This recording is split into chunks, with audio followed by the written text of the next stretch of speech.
Lagi, let's eat. Ice!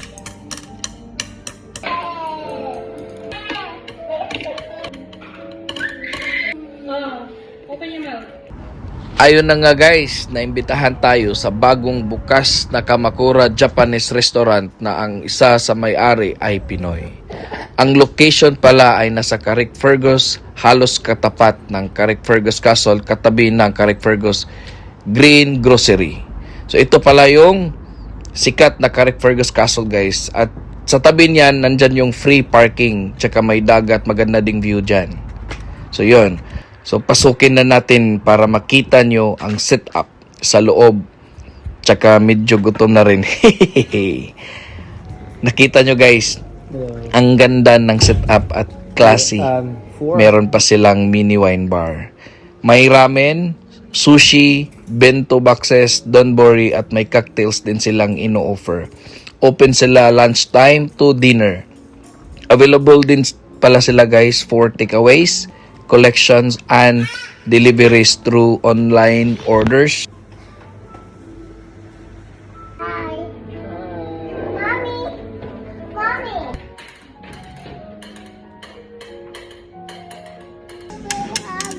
Lagi, let's eat naman. That food is ready. Ice! Okay, go na. You drink.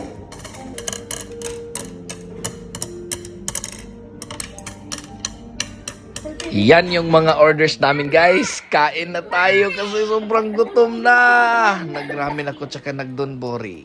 Mango chicken ata ang pangalan nito. Tsaka yun yung masarap na sushi nila. Ayan na. Kain na naman.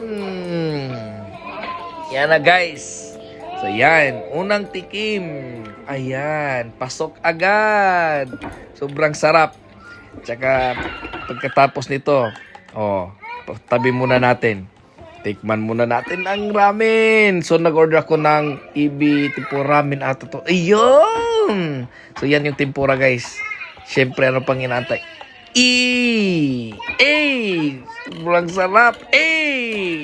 Tsaka ito, guys. Sobrang laki ng sushi nila, pero sobrang sarap nito. Paborito ko to. Iyan, ipapakita ko sa inyo. Nag-chopsticks pala ako, guys, pero di gaano tayo marunong. Pero try natin. Siyempre, nasa Japanese restaurant tayo eh. Ayan.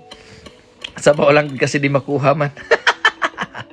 Joke lang. Ayan na guys.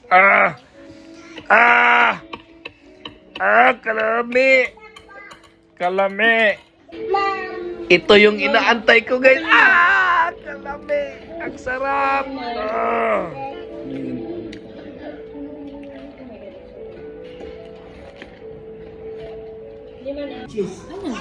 Ubos. Oy, hurot.